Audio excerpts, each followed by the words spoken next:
Hey everyone, if you guys like the content, go and subscribe to the channel, click the bell notifications, and give the video a like or share.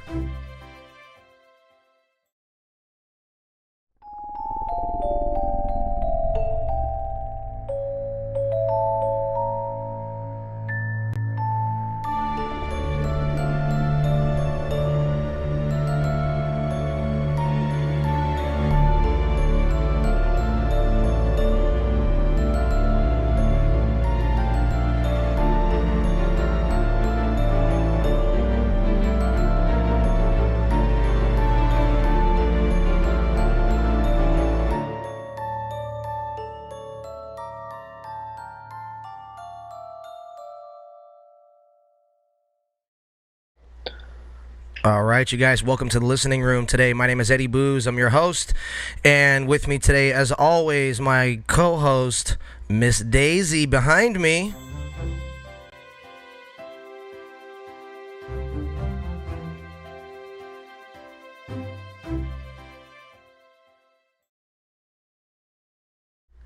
All right, and today my guest is Mr. Kyle Romero from the Mind Tasting Podcast. How are you, Mr. Romero? I'm very well. Very, very well. Feeling good. Excellent. Got some sun today. Feeling good, man. Excellent, brother. Well, it's good to have you on. I'm going to have you on every week, and you ended up going out to spend some time with some family out in the Bay Area, up north. Yeah. And so we're gonna have you on for the next couple weeks remote, which is awesome. Like I said, just stoked to have you on in general. So Yeah. Great to see you. How has everything been up north since you got there?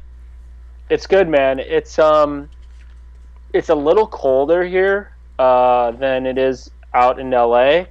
The breeze is a little chillier, but my aunt lives actually a couple blocks away from the beach, and so we've been able to literally just walk and enjoy some beach time. So it's been really nice. Cool, dude. Excellent, brother.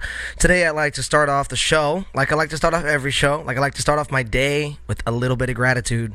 So today I'd like to say that I am so happy and grateful for my guitar, my show guitar, the one that I use to play shows with, my baby, my Yamaha. She's been amazing for over a decade. I use her for Awesome. I use her for every major show out there. The only shows I don't use her for are the Big Red Bus during Christmas season, because it kind of gets a little banged up if I take it on the bus. But I love this guitar. It's treated me very, very well. And and sometimes, a lot of times I like to say I'm grateful for, like, something, in my life as far as a person goes, or something in my life as far as, an emotion goes, or a possibility, is concerned.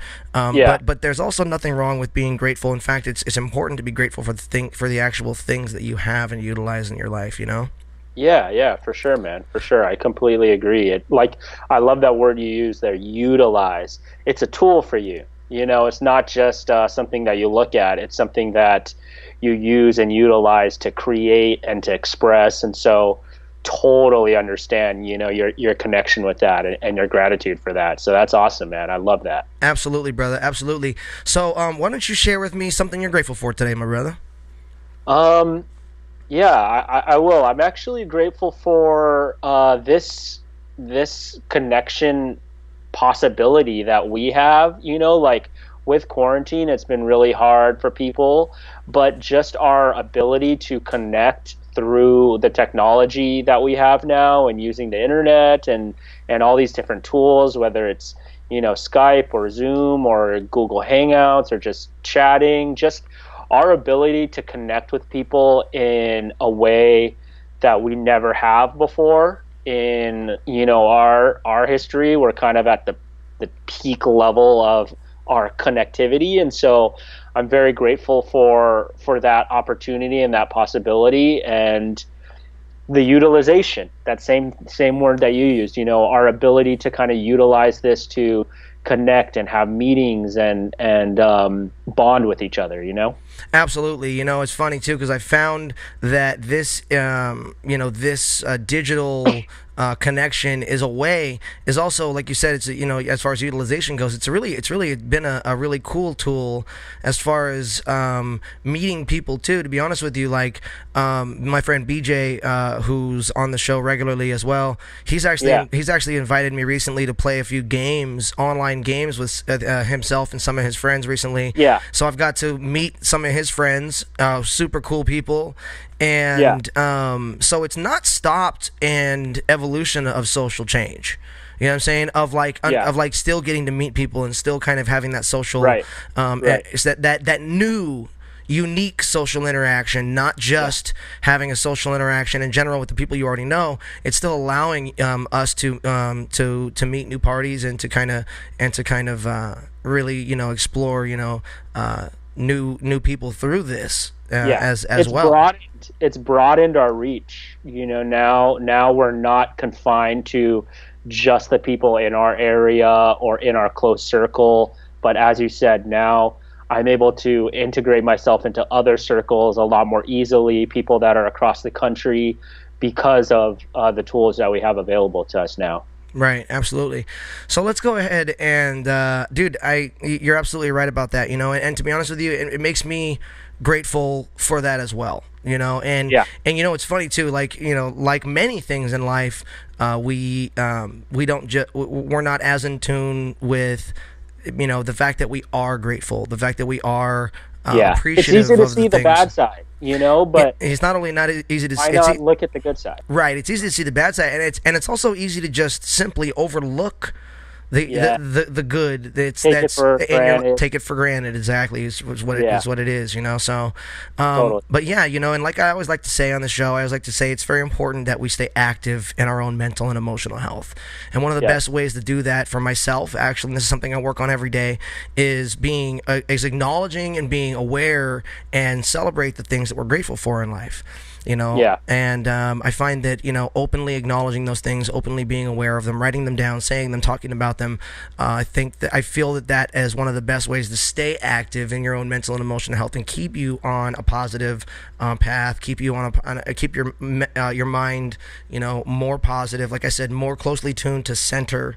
Like Dave Meltzer says, it's a lot easier to find your center when you're familiar with it.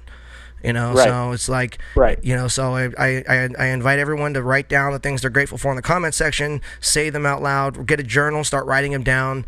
It's one of the most important things you can possibly do. And if you can think of things you're grateful for, even in a time when it's hard to feel that gratitude, imagine how you're going to feel when there is a lot to be grateful for. So, it's reprogramming, it's reprogramming your subconscious for, positivity, love, and success,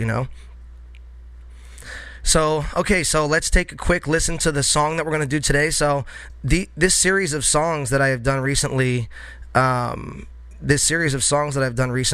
been a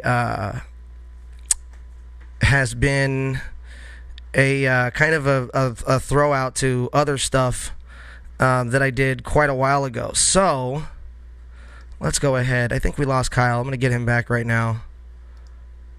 So, let's go ahead and play this song. This song is called A Different Crime. All right, here we go.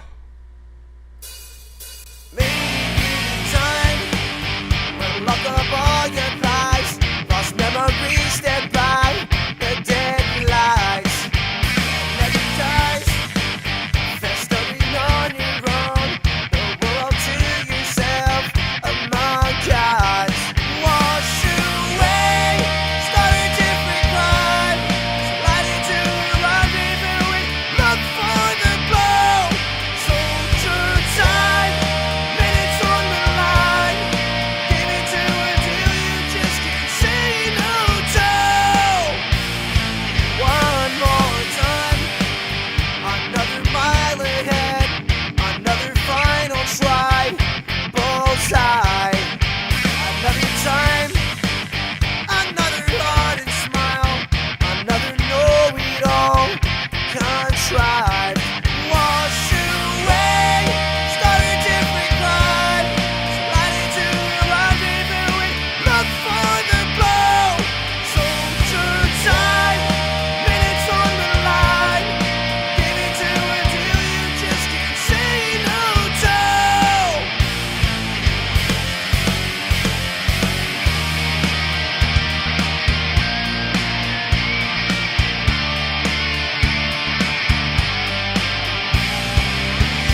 All right, that was A Different Crime.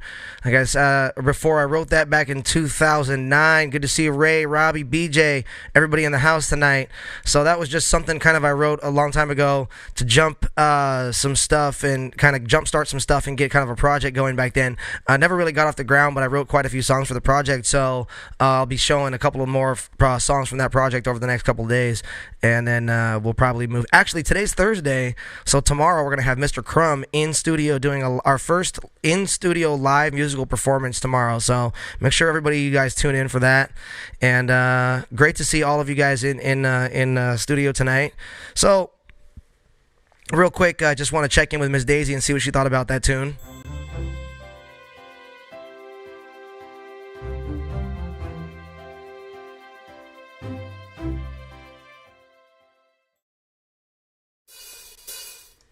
All right, there we go, Miss Daisy. She loved it. She always does. Good girl. Anyway, Kyle, so you guys, Kyle Romero is the host of the Mind Tasting Podcast on Spotify. You guys can find it on Apple Music and other sources as well. You guys check out the Mind Tasting Podcast. So, Kyle, today when I have you on here today, I wanted to talk to you about something specific today. I wanted to talk to you about the importance, the benefits, and the consequences of decision making, of being able to make decisions relatively quickly and be confident in the decisions you make, and also some of the aspects that surround decision making, like what I mean by that is, are you making important decisions in your life based on other people's needs? Or are you making important decisions in your life based on your own needs? And right, exactly, and things along those lines. Like, so I know you took you're on a trip right now, to see your family and stuff like that, and you decided to go. You made a decision. You said, I'm going to do this. Not I want to someday. I'm going to do this. So you made a decision to go. Well, I mean, in your opinion, like, what do you think? What do you think that entails as far as being confident in decision making and even learning, even when the decisions don't work out, maybe in your favor? Well, I think one aspect of decision making, you've touched on a lot of things that I think are really encapsulate decision making. First of all, making decisions that are for your benefit, or not necessarily in a selfish way, but to be looking out for yourself and to be in tune with what your needs are in the moment, and to not feel guilty or ashamed for prioritizing your own mental health and the things that are, your basic needs. And so, that's part of the reason that I came out here, with quarantine and everything. I was just really getting cooped up, and I just really felt in my gut that I needed a little bit of a environment change. And so I followed that, and I've been practicing more and more and just trusting myself and not feeling guilty in prioritizing my needs and my emotional and mental health. You know what I mean? Yeah. Because a lot of times we can have some programming and conditioning where you're supposed to be worried about what everyone else thinks and how is that going to be perceived and all of that. So I think that's one of the first things with decision making, is to really get in tune with yourself and to not feel guilty or ashamed of prioritizing your needs. Right. Oh, looks like he got a little frozen here. Let me try and get him back. And while I do here, so what he's talking about is absolutely right, and I think a large part of that is making decisions. Even when you take, and obviously when you make decisions, you take into account what other people are going through. You don't want to make a decision that's going to hurt somebody.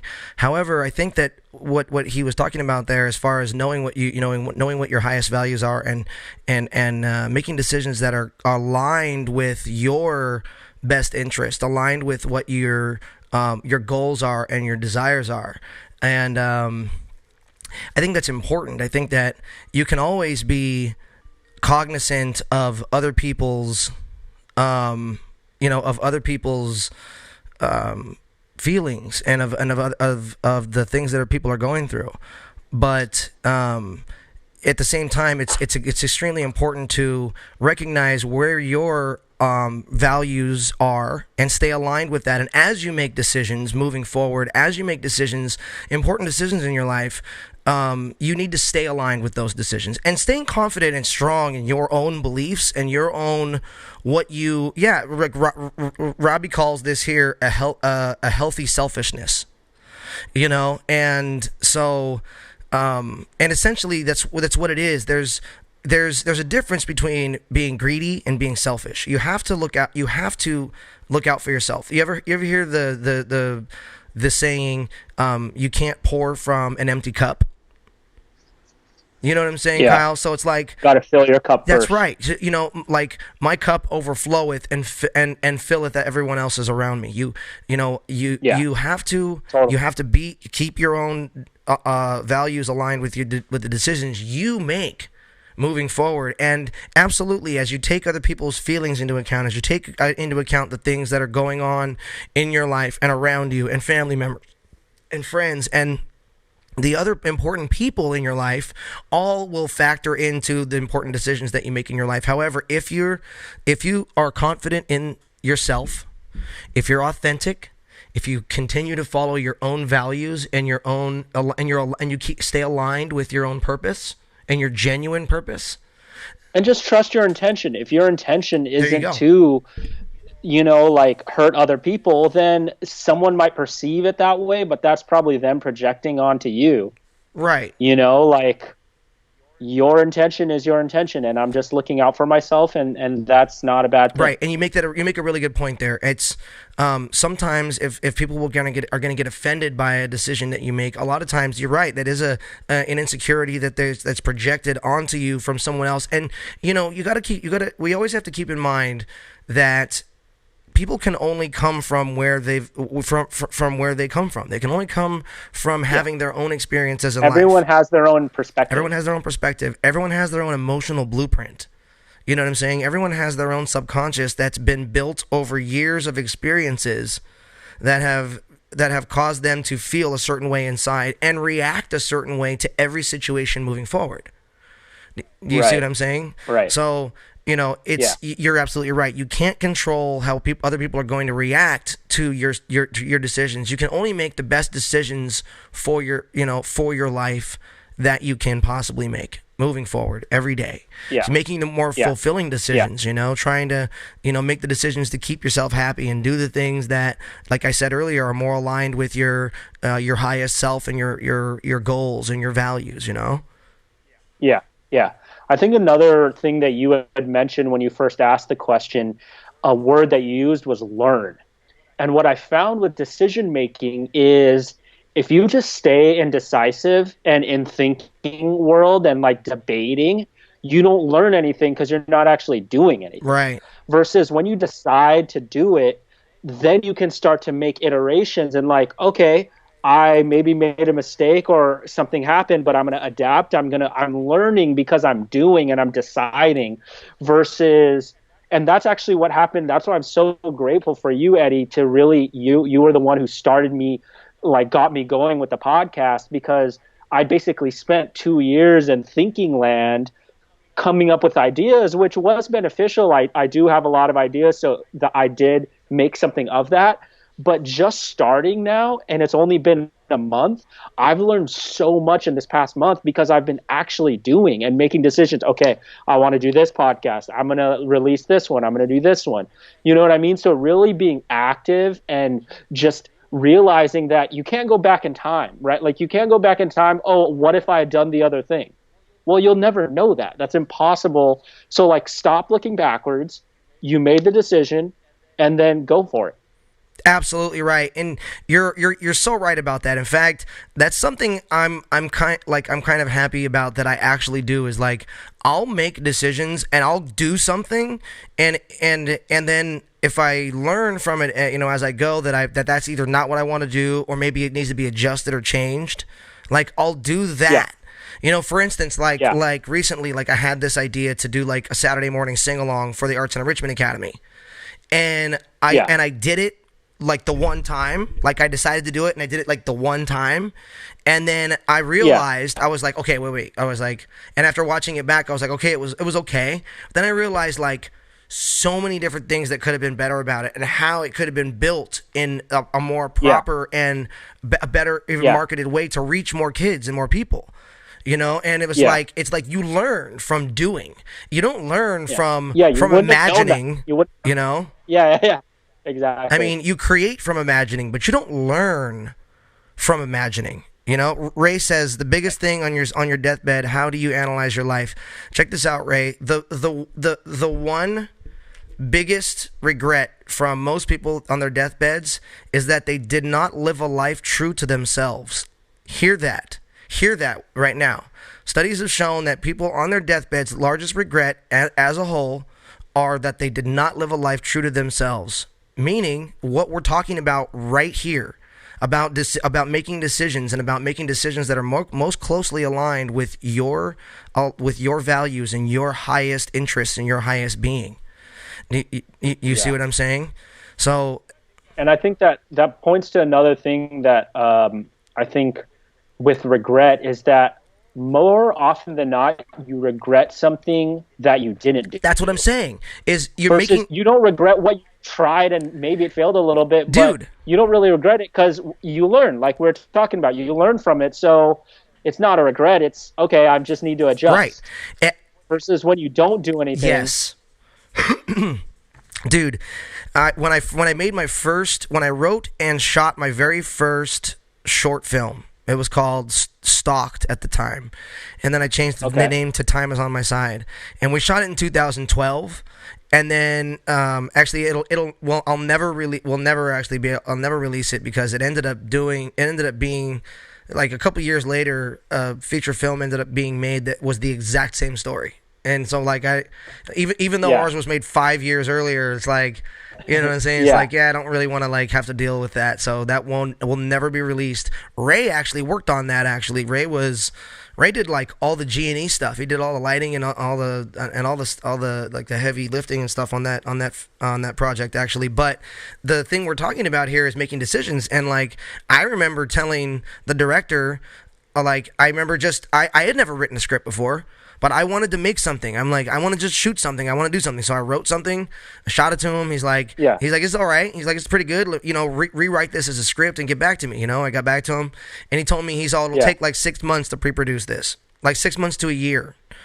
And I was like, dude, I wanted to shoot this in like 2 to 4 weeks. And he's like, can't be done. And I'm like, what needs to be done? Like, let's make a list of all the stuff that needs to be done, you know, and let's do it. And he called me, and actually I called him, like, I took the list home, and I called him about 3 days later, and I said, be at my house next Tuesday for a casting session for the film. And he was like, already? And I'm like, yeah. And he's like, all right, whatever, I'll be there. And he shows up at my house, and he walks in, and there's like 40 people in my living room getting ready to read for parts of this movie, you know. And he looks at me like, how the fuck did you get all these people here so fast to be a part of this? Yeah. And I'm like, dude, I got not only that, I got the props taken care of, I got the crew taken care of, I got the sound I got it, like it was in the pocket, ready to rock. And and so I put this thing together fast. I produced this thing, and I said, I'd never been to film school, so I didn't know the rules and how you were supposed to do things. I just knew that we had to get these things done, so I went and did these things as fast as I could. We ended up getting together and shooting this thing. There was like 12 people in the cast. It was like 30 pages. Dude, it was super cool, dude. And we shot this thing. It was super professional. It was awesome. We had an amazing time doing it. And guess what? It wasn't perfect. But I learned. You know what I'm saying? It was the first shot, but guess what? I had fun doing it. I did not regret making the decision to do it. I learned from it. And check this out. Making that decision motivated me to move forward and make another one, and then another one, and then another one. Because you start getting better at it. And then you start getting excited about certain things. You know, and it's like, make the decision, jump into it. If you guys have wanted to do something, especially if it's something you've like just wanted to do with your life, make that decision. Don't worry about what other people are going to judge you about. You know, it's like, if you want to be a tap dancer, go be a tap dancer. You know what I'm saying? If you're a big buff dude and you want to go dance ballet, like, go dance ballet. Like, I'll come watch you. Like, let's do it. Like, let's, you know, like, it don't matter, you know, like, whatever your passion is, like, no, I'm not going to knock you for it, you know? We go out, try things, have fun, make decisions that are most closely aligned with your life. And, you know, I know a lot of people out there have an issue with parental guidance in decision making, even far into their adulthood. You know, as parents kind of have this thing about, you know, they think we're gonna make the best decisions for our kids from when they're born up until the time they leave our house. You know, and that's their job, that's their responsibility. But when they leave their house, they fail to realize that a lot of parents fail to realize that these kids, that these adults that they've raised are gonna want to make decisions of their own. They're gonna want to have passions. They're gonna want to do things, and sometimes a parental, you know, direction, you know, or push can really make things a little hard for, you know, for kids. What do you think about that type of, you know, like, back and forth, and, you know, from like that type of aspect to decision making, of being kind of overbeared as an individual by family, friends, maybe a loved one, maybe your significant other, to make a specific decision that doesn't most closely align with your needs and your highest self? I think it goes back to all the stuff we were saying earlier, where when a parent is making decisions for you all the time, what happens is you get used to making decisions based on someone else. And so now all of a sudden, when you start making decisions for yourself, you're not super connected with what you actually want. So it's like, I don't even know what I want. I've never made decisions for myself because my parents have made these decisions for me. And so what I've noticed, and it happened with me, is there was an adjustment period where I needed to get connected with myself, because I wasn't really making that many decisions for myself in my childhood. And so I had to really learn and get that connection with myself, and learn what we were saying earlier, to not be ashamed of making decisions for what really feels right inside of me, as opposed to what the public image is, what other people are thinking, you know? So I almost think the parental role is what becomes this, like, is your relationship with society later on, you know, like what you thought was your parents becomes your paradigm for how you see all of the world, you know, and all of the world is expecting this or that for me. And so definitely kind of detaching from that in adulthood, and realizing, you know, it's not about making decisions what your parents want. It's about, because what they really want is for you to be happy anyway. So if you just connect with yourself and start to manifest what you actually want, they're going to be happy anyway. Oftentimes it's just they're making decisions for you because they just see the world differently, and they were raised in a different era. True. And so they think this is the right decision. But now you, 20, 30 years later, have a different perspective, and you're living in a different world with different technology and different social rules and social norms. And so you oftentimes do have to make a decision that's different from what your parents want, because you're in a different generation, right? You know? No, you make a valid point there, you know, and you know, everybody's their own person. You know what I'm saying? There's individualism, you know, at play here. You know, just part of the human condition. It's not like everyone has their experience of life. There's no robots out there. I mean, there are robots out there. It's just that we're not robots. I'm saying that we have emotions, and sometimes we're actually subjected to them. You know, we have our desires, we have our values. You know, and I think that while being respectful to our parents and being respectful to our loved ones and being respectful to our significant others or our children or our brothers and sisters or whoever may have what they feel is the best in intentions for you at heart, they don't always necessarily have the best advice. You know what I'm saying? So Right. just because someone loves Right. you with all their heart doesn't mean they're going to give you the best advice. So Yeah. you always have to take that into account and follow your instinct. You have to realize that you are you, and you're going to have your own path. And Yeah. don't be ashamed of it. Don't shy away from it. Embrace it. Even in the face of potentially letting someone else down because they expect something else of you. Or even Right. that for the simple fact of the matter that maybe you've even lived your life a certain way up to one point and you don't want to live it that way anymore, and you just decide that you want to make a change in your life, and Yeah. somebody that's around you doesn't want that change to happen. Let's say Yeah. you want to make a change for the better for yourself, and you're got a couple people in your life or whatever that you're closely around, and they want you to stay in the same pattern or routine. They have a specific role and identity That's for right, you of where you that fit in their mind. they're using you to fill a certain thing that they need, and sometimes you do have to realize that detachment from that and realizing I don't want to be this person Yep. anymore. I'm sorry, you're going to have to find something else what we were saying earlier, I have to prioritize my own needs first. I can't be living my life to be the person that you want me Right. to be. And it's really an indicator. If someone really doesn't want you to be who you want to be, that's probably someone that you don't really want in your life. If they're just using you, That's an absolute truth. it's probably not someone that is going to be supporting your growth and your development. That's right, Kyle. You make a really good point, and you don't have to be subjected to that. You make your own decisions, and I know there's people out there who have thought about like, oh, I really would like to do something like this, but how could I? Because they let their current circumstances and their past dictate their future. Yeah.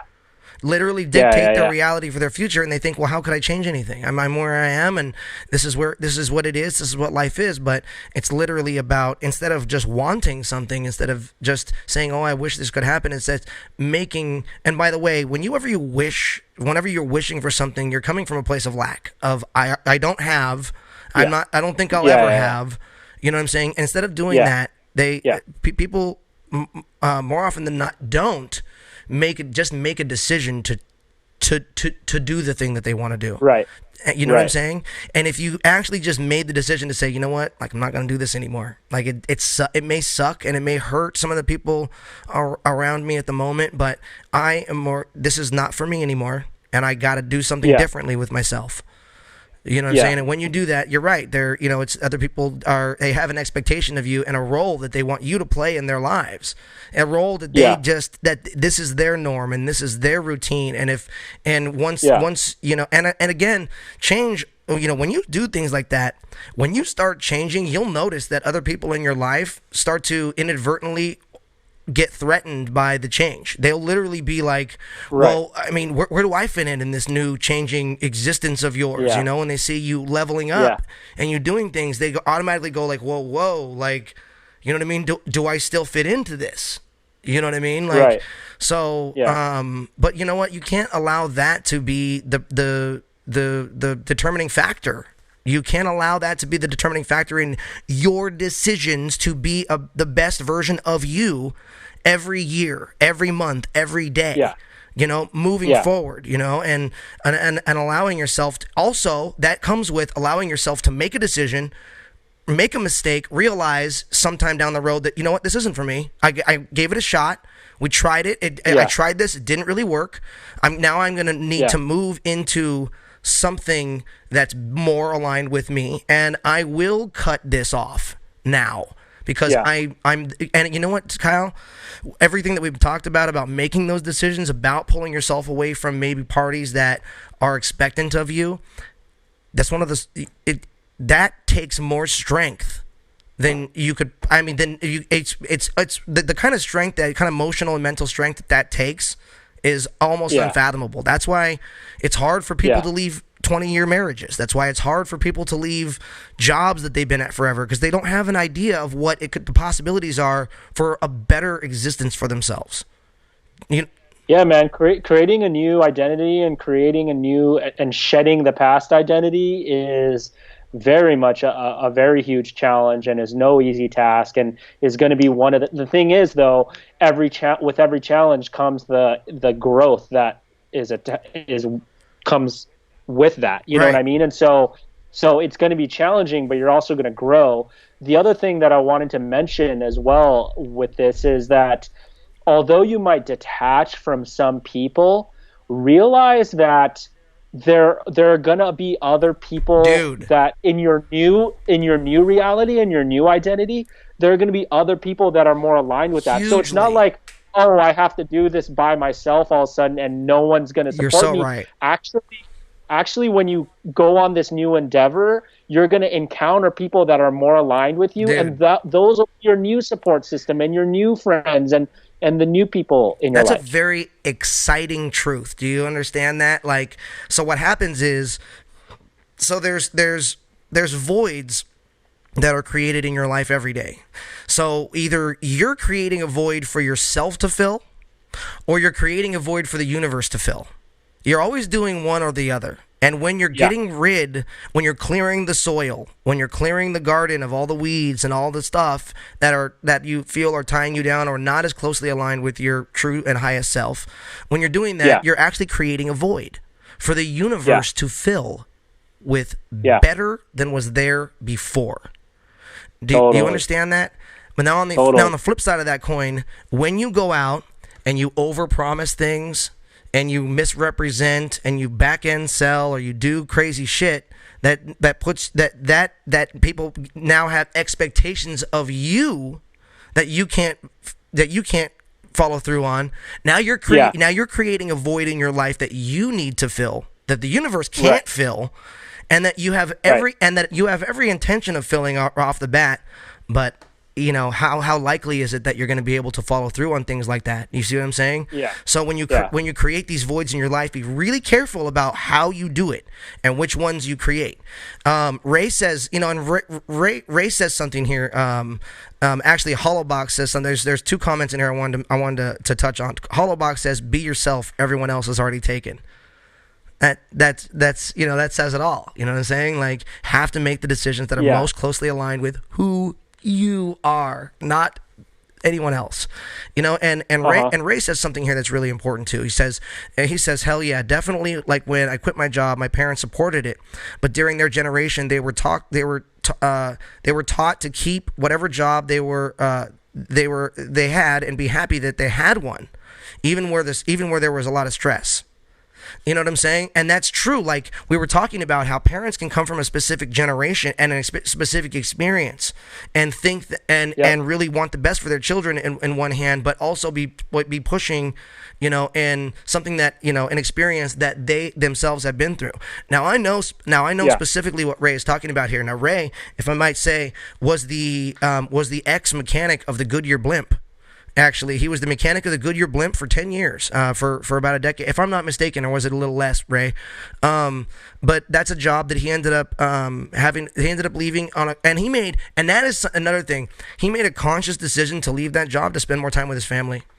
He was away. He was out and spending, you know, time. He was spending time out of state, you know, a lot, and you know, he didn't have a lot of time to spend with his family. But that's something that I really admire about this man. Is you make that kind of decision. That's pretty significant. You know, when you have the kind of job that man had, which is literally one in, you know, 340 million. Like, he was the only person that was the head of, you know, I mean, the only one who had that job in the country. And it's a damn it's a damn awesome job, you know. And he valued family over career, which Ray's, you know, Ray's work ethic is second to none. So I mean, it's the top Yeah. not always working, top notch, and he prides himself on the velocity of his work, on how well it's done. You know what I'm saying? So, I mean, Yeah. seeing that, talking about making decisions, boy, that's a decision right there. Being able to give something, and what's amazing is now Ray, he gave up a job. He created a void in his life for the universe to fill, and now Ray is the mechanic of Splash Mountain over at Disneyland. Spends more time with his family, more regular hours, doesn't have to travel to Ohio 8 times a year. You know what I mean? Like, it's like, he created a void. The universe filled it with something amazing, so. And I think that really points to the fact that we were talking about it, that in life there are moments in time, and we're constantly evolving, so Ray had that period of his life, and that was great, and that felt right at that moment. And then he was in touch with himself enough to know, okay, actually now that served me, and that was great, and I'm grateful, I'm appreciative. It's not that I'm mad. Absolutely. I don't hate this thing, but it just isn't serving me anymore. I'm evolving into a new part of myself, a new version of myself, and I'm okay with that evolution. I'm willing to let go, and I'm moving forward. Love that. So I think for everyone to realize that we're constantly evolving, and to be okay with adapting and changing. And you don't have to be the same person. And even though, again, people have this identity, they have a picture of who they think you are, and you realize, I'm not that person anymore. Mm-hmm. And so I'm going to evolve, and y'all can evolve with me and stay in my life, or like I'm gonna have to leave you in the past where. Right. And I'm grateful for that too. But if you don't want to evolve with me, then. And you don't have to completely cut people out of your life. Something Jake Ducey said that really resonated with me was, you just don't go as often, or just don't stay as long.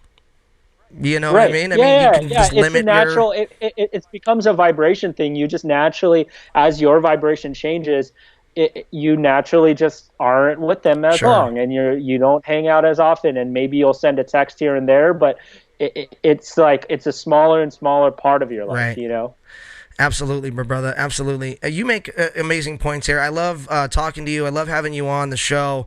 I'm really looking forward to being on the Mind Tasting podcast as soon as you get back as well. We can probably do one while you're out there. Man. So guys, tonight we are gonna have a special jam session this evening. We're gonna have Mr. Crumb in the house with me, and Mr. Burns, the banjo player, Mr. Dave Burns, is gonna be in the house jamming in 1 hour from right now. So make sure you guys are back here, youtube.com/EddieBooze for the jam session tonight. Should be dope. And then tomorrow night, Mr. Crumb is actually going to be my musical guest right here on the Listening Room. So everybody tune in at 6:30 tomorrow for Mr. Crumb as my musical guest tomorrow in the Listening Room. I can't wait to have you guys all back here. You guys have been amazing today. Thank you so much for the amazing engagement and interaction. Ray, Hollowbox, everybody out there who's out there watching today, you guys. Robbie, Tiago, BJ, we love all you guys, man. So wonderful to see everybody. Thank you so much for watching the Listening Room. Thank you so much, Kyle, for being with me today. I love every single one of you guys. Remember, make some decisions. Be confident in those decisions, and make them more closely aligned with your values. Love you guys. Yeah. So, all right, you guys. We'll see you soon. I'll see you tomorrow night. Actually, I'll see you in an hour. And then tomorrow night on the Listening Room at 6:30. Have a wonderful evening, you guys. Take care.